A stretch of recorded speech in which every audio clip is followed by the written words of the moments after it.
మీ బంగారం తాకట్టులో ఉందా? విడిపించుకోలేక ఇబ్బందులు పడుతున్నారా? అయితే మీ బంగారాన్ని వెంటనే విడిపించి కొంటాం. గణేష్ గోల్డ్. మీరు సంప్రదించాల్సిన ఫోన్ నంబర్లు 9160-266-916, 8712619507. హైదరాబాద్ అడ్డాగా మార్చుకుని దేశవ్యాప్తంగా మత్తు పదార్థాలు చేరవేస్తున్నారు. పెద్ద ఎత్తున కమిషన్ ఆశ చూపి ఇక్కడి వారిని ఏజెంట్లుగా మార్చుకుంటున్నారు. ఇక నగరంలోనే 2000 మందికి పైగా ఏజెంట్లు, 10,000 మందికి పైగా మత్తు పదార్థాలు తీసుకునేవారు ఉన్నారంటే పరిస్థితి ఎలా ఉందో అర్థం చేసుకోవచ్చు. ఇక దేశంలో అక్రమంగా ఉంటున్న విదేశీయులను గుర్తించేందుకు హోంశాఖ ఆదేశాలతో రాష్ట్రాలు అప్రమత్తమయ్యాయి. నగర సిపి సివి ఆనంద్ ఆదేశాలతో టోలీచౌకీ పరిధిలో హెచ్న్యూ బృందాలు చేపట్టిన నిర్బంధ తనిఖీల్లో 18 మంది నైజీరియన్లను అదుపులోకి తీసుకున్నారు. అక్రమంగా మకాం వేసిన విదేశీయులను గుర్తించి డిపోర్టేషన్ చేసేందుకు సిద్ధమయ్యారు. ఇక ఉన్నత చదువులు, పర్యాటకం, వ్యాపారం, మెడికల్ వీసాలపై ఆఫ్రికన్ దేశాలకు చెందిన వేలాది మంది భారత్కు వస్తున్నారు. వీరిలో కొందరు వీసా, పాస్పోర్టు గడువు ముగిసినా ఇక్కడే ఉంటూ అక్రమ కార్యకలాపాలు సాగిస్తున్నారు. ఇక్కడ డ్రగ్స్ కు పెరిగిన డిమాండ్ను సొమ్ముగా మార్చుకునేందుకు నైజీరియన్లు ఇక్కడ నెట్వర్క్ పెంచుకున్నారు. డ్రగ్ బ్రాండ్లుగా అక్కడి పేద యువకులను భారత్ పంపుతూ డ్రగ్స్ చేరవేస్తున్నారు. శంషాబాద్ విమానాశ్రయానికి చేరి ఎఫ్ఆర్ఆర్ఓలో పేర్లు నమోదు చేసుకున్న విదేశీయులు 4375 మంది ఉన్నారు. ఇక 1844 మంది హైదరాబాద్లో ఉంటున్నారు. వీరిలో 1387 మంది ఆఫ్రికన్లు, 43 మంది నైజీరియన్లు ఉన్నట్లు గణాంకాలు చెబుతున్నాయి. డ్రగ్స్ విక్రయంతో నెలకు 5 నుంచి 6 లక్షలు సంపాదిస్తూ విలాస జీవితం ఆస్వాదిస్తున్నారు. ప్రత్యర్థులు పోలీసులను ఎదుర్కొనేందుకు బుల్లెట్ ప్రూఫ్ జాకెట్లు, తుపాకులు కొనుగోలు చేస్తున్నారు. స్వదేశానికి వెళ్తే మళ్లీ పేదరికంలో మగ్గాల్సి వస్తుందనే ఉద్దేశంతో వీసా గడువు ముగిసినా ఇక్కడే ఉంటున్నారు. ఇక్కడి యువతులను పెళ్లాడి వారితో స్థానిక ఠాణాల్లో తమపై ఫిర్యాదు చేసేలా ఒత్తిడి తెస్తున్నారు. కేసులో ఇరుక్కుంటే పూర్తయ్యేంత వరకు ఇక్కడే ఉండేందుకు ఎత్తులు వేస్తున్నారు. పోలీసులకు పట్టుబడిన అసలు పేరు, ఎక్కడి నుంచి వచ్చారనేది తెలుసుకునేందుకు బయోమెట్రిక్తో పరిశీలించారు. వేలాది మందిని ఎఫ్ఆర్ఆర్ఓ వద్దకు తీసుకురావడం ఒకెత్తైతే వీసా గడువు ముగిసిన వారిని డిపోర్టేషన్ చేయడం ఖర్చుతో కూడుకున్న వ్యవహారం. ఇక స్వదేశం పంపేంత వరకు ఒక్కొక్కరికి 2 నుంచి 3 లక్షల ఖర్చవుతోందని పోలీసులు చెబుతున్నారు. హైదరాబాద్ నార్కోటిక్ ఎన్ఫోర్స్మెంట్ ఏర్పడ్డాక 3 ఏళ్ల వ్యవధిలో 33 మంది నైజీరియన్లను అదుపులోకి తీసుకున్నారు. వీరిలో 19 మందిని డిపోర్టేషన్ చేశామని సిపి సివి ఆనంద్ తెలిపారు. జోగిపేటలోని సబ్ జైలులో కొత్తగా డిపోర్టేషన్ సెంటర్ ప్రారంభించేందుకు ఏర్పాట్లు చేస్తున్నట్లు వివరించారు. రైట్గా విలాస జీవితాన్ని లక్ష్యంగా చేసుకుని నైజీరియన్లు పాస్పోర్టు సమయం ముగిసినా కూడా ఇక్కడే ఉండి కూడా వాటి కార్యకలాపాలైతే చేస్తున్నారు. ఇదే విషయానికి సంబంధించి పూర్తి అప్డేట్ అందించడానికి మా ప్రతినిధి శ్రీనివాస్ లైవ్ ద్వారా అందిస్తారు. Srinivas, over to you. Good morning కవిత.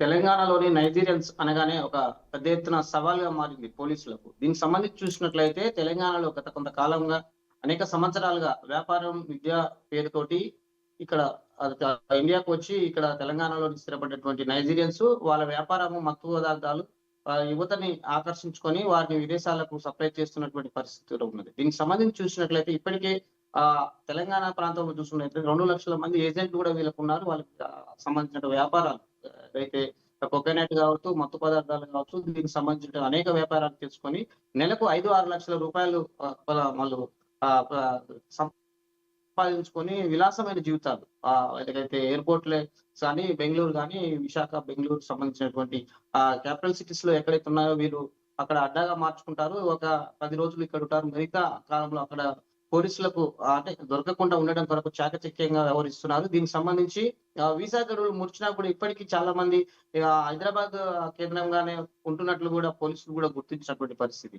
అయితే వీరిని వాళ్ళ దేశానికి పంపడానికి కానీ సంబంధించినటువంటి చూసుకున్నట్లయితే ఒకరికి 3-4 లక్షల రూపాయల ఖర్చు వస్తుందని కూడా పోలీసులు ఒక అంచనాకు వచ్చారు. దీనికి సంబంధించి చూసినట్లయితే ప్రధానంగా ఎవరైతే వీసా గడువు ముగించిన తర్వాత ఇక్కడున్న మహిళలతోని వివాహిత సంబంధం పెట్టుకొని వారి మధ్య తగాదాలు ఉంచుకొని ఇక్కడే ఉండటానికి, కేసుల గురించి ఇక్కడ ఉంటున్నట్లు కూడా చిత్రీకరించుకోవడానికి కూడా మరొక ఎత్తుగడలు కూడా వేస్తున్నటువంటి పరిస్థితి. ఇప్పటికే సిపి ఆనంద్ గారు చెప్పినట్టు విషయాలు చూసినట్లయితే ఇప్పటికీ 2 లక్షల మంది డ్రగ్స్ ఏజెంట్లు వీళ్ళకు అధీనంలో ఉన్నారు. వీళ్ళు చేసే వ్యాపారాలకు కూడా వాళ్ళు అండగా ఉన్నారనేది కూడా తేల్చి చెప్పినటువంటి పరిస్థితి. నైజీరియన్స్ తో పాటు ఇక్కడ వాళ్ళ సంబంధించినటువంటి ఎడ్యుకేషన్ గాని, దానికి సంబంధించిన వ్యాపారాల మీద వచ్చినటువంటి వీసాతో గడువు ముగిసిన నైజీరియన్స్ కూడా ఇక్కడ చాలా మంది ఉన్నారు. అది హైదరాబాద్ కేంద్రంగానే ఉన్నట్లు కూడా పోలీసులు నిర్ధారించినటువంటి పరిస్థితి.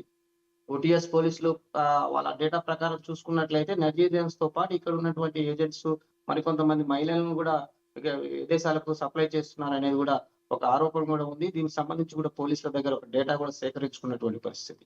ఏది ఏమైనప్పటికీ తెలుగు రాష్ట్రాలు హైదరాబాద్, బెంగళూరు, కర్ణాటక సంబంధించినటువంటి ప్రధాన నగరాలలో వ్యాపారం చేసుకుంటూ హైదరాబాద్ అడ్డగాను నివాసాలు చేసుకుంటున్నారు అనేది పోలీసులు నిర్ధారించుకున్నటువంటి పరిస్థితి. ఇలాంటి విషయాలను ఇంకా కొనసాగించినట్లయితే ఇక్కడ హైదరాబాద్ సంబంధించినటువంటి నగరం మరొక మత్తు నగరంగా మారిపోతుంది అనేది కూడా ఇంటెలిజెంట్ రిపోర్ట్ కూడా ఇచ్చింది. వీరందరికీ ఎక్కడి నుంచి మత్తు సరఫరా అవుతుంది, దీనికి సంబంధించిన ఏజెంట్లు ద్వారా వీరు ఎక్కడికి సరఫరా చేస్తున్నారు, వీరు చేసే వ్యాపారాలలో ఇక్కడ ఎంతమంది అమాయకులు బలవుతున్నారు అనేది పోలీసులు ఒక ఇంటెలిజెంట్ రిపోర్ట్ మాత్రం ఇక్కడకు తెలుగు రాష్ట్రాలకు పంపింది. ఇప్పటికే దీనికి సంబంధించినటువంటి జాతీయ స్థాయిలో ఉన్నటువంటి నిఘా విభాగం కూడా వీరిపై కూడా గట్టి చర్యలు తీసుకోవాలని కూడా ఇక్కడ ఉన్నటువంటి తెలుగు రాష్ట్రాల పోలీస్ సిబ్బందికి కానీ ఇక్కడ ఉన్న అధికారులకు కానీ ఒక ఉత్తర్వు కూడా జారీ చేసినట్లుగా ఇంటెలిజెన్స్ వర్గాలు చెప్తున్నాయి. ఏది ఏమైనప్పటికీ నైజీరియన్స్ ప్రధానంగా హైదరాబాద్ కేంద్రంగా ఉంటూ తెలుగు రాష్ట్రాలలోని తన వ్యాపారాన్ని కొనసాగించుకొని ఇక్కడే అడ్డగా ఉంటూ వారి యొక్క జీవన విధానాన్ని విలాసమైన జీవనానికి అలవాటు చేసుకొని ఇక్కడ ఉంటున్నారనేది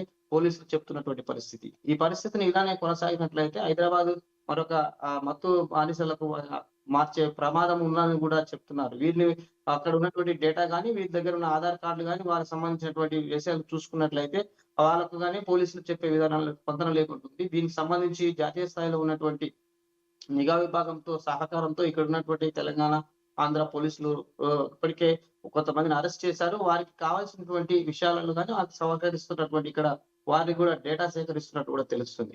ఇది తెలంగాణ వ్యాప్తంగా కాకుండా తెలంగాణలోని హైదరాబాద్ కేంద్రంగా చేసుకొని నైజీరియన్స్ రాష్ట్రాలకు సంబంధించిన ప్రజలను మత్తు బానిసలు చేయడానికి వాళ్ళు వ్యాపారం కొనసాగిస్తున్నటువంటి తాజా పరిస్థితి.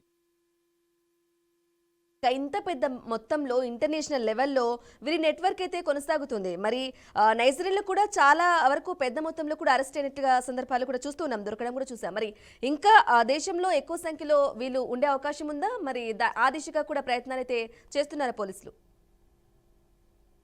తెలంగాణలో ప్రధానంగా హైదరాబాద్ కేంద్రంలో ఉన్నటువంటి విషయాలను చూసుకున్నట్లయితే ఐఎస్ఐ తీవ్రవాదే కావచ్చు, దానికి సంబంధించినటువంటి హైదరాబాద్ లోని ఇంటెలిజెంట్ వ్యవస్థ పెద్ద ఎత్తున షార్ప్ గా పనిచేస్తున్న క్రమంలో కూడా వీళ్ళకి డేటా సేకరించిన క్రమంలో వీళ్ళ యొక్క భాగవతం బయటపడేట్టు చెప్పుకోవచ్చు. నైజీరియన్స్ కేవలం వాళ్ళ యొక్క మత్తు పదార్థాలు, దానికి సంబంధించినటువంటి మహిళలు కానీ అక్కడ ఉన్నటువంటి వారిని బానిసలుగా చేసి వారికి విదేశాలకు సప్లై చేస్తున్నారని ఒక భాగంగా పోలీసులు కూడా నిర్ధారించినటువంటి పరిస్థితి. వీరికి తోడుగా ఇక్కడ హైదరాబాద్ లో జరుగుతున్నటువంటి అనేక సంబంధించినటువంటి సోదాలు కావచ్చు, అనేక విషయాలలో జాతీయ స్థాయిలో ఉన్నటువంటి ఇంటెలిజెంట్ విభాగాలు పనిచేస్తున్న క్రమంలో కూడా వీరు అక్కడ తారసపడడం, వారికి వీరందరి డేటా సేకరించే క్రమంలో వీళ్ళకి ఎలాంటి ఇక్కడ వ్యాపారాలు లేవు, ఎలాంటి ఎడ్యుకేషన్ సంబంధించినటువంటి సర్టిఫికెట్స్ కూడా లేకుండా కూడా ఇక్కడనే కొనసాగుతున్నారు. దీని మీద ఆరా తీయగా కేవలం వీరు మత్తు పదార్థాలు సంబంధించినటువంటి యువతను ఆకర్షించుకొని పూర్తిగా వాళ్ళని మత్తులకు బానిసలు చేసి వ్యాపారం చేస్తున్నారు అనేది ఒకటి పోలీసులు నిర్ధారించినటువంటి పరిస్థితి. ఈ పరిస్థితిని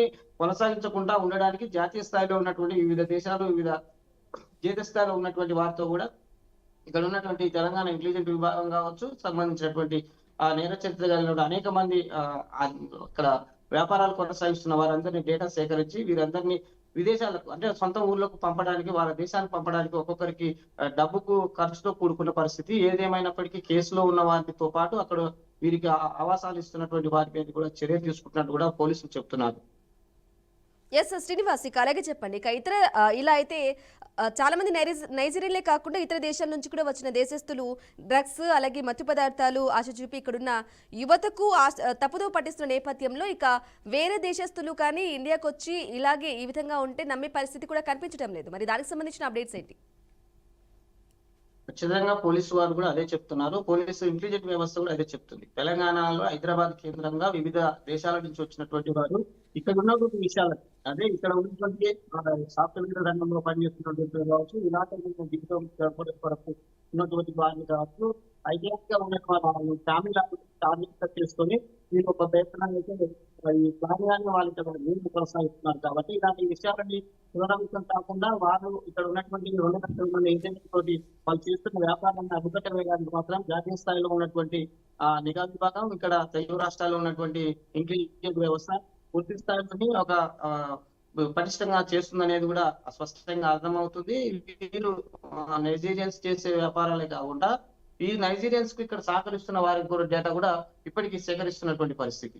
ఏది ఏమైనప్పటికీ తెలంగాణ వ్యాప్తంగా జరుగుతున్నటువంటి హైదరాబాద్ కేంద్రంగా చేసుకొని వీళ్ళు వ్యాపారం చేసుకొని అనేక మంది యువతను మత్తు బానిసలకు చేస్తున్నారు. వాళ్ళ అనారోగ్యాల కారణమే కాకుండా వాళ్ళ భవిష్యత్తు కూడా నాశనానికి కూడా ఈ నైజీరియన్స్ కీలక పాత్ర పోషిస్తారు అనేది పోలీసు సంబంధించిన ఇంటెలిజెంట్ వ్యవస్థ కూడా ఇప్పటికే హెచ్చరికలు కూడా జారీ చేసినటువంటి పరిస్థితి.